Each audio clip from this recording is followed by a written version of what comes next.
കേരളത്തിൽ തന്നെ 100, 200, 300 ഇയേഴ്സ് പാരമ്പര്യമുള്ള കമ്പനികൾ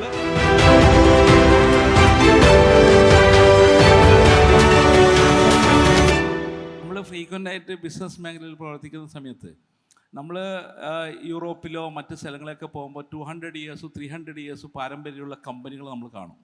അപ്പോൾ ഞാൻ തിരിച്ച് കേരളത്തിൽ വന്ന് നോക്കുന്ന സമയത്ത് 100 വർഷം പാരമ്പര്യമുള്ള കമ്പനിയെ വിരലെണ്ണിയാൽ കിട്ടുന്നില്ല ശരിക്ക്. This is the matter actually. അപ്പോൾ നമുക്ക് എപ്പോഴും എല്ലാം ഷോർട്ട് ടേം തിങ്കിങ്ങും അതേപോലെ തന്നെ ഒരു പെർസെപ്ഷൻ തന്നെ വളരെ ഇന്ന് ഗ്ലോബലൈസ്ഡ് എക്കണോമിയിലാണ് നമ്മൾ വർക്ക് ചെയ്യുന്നത്.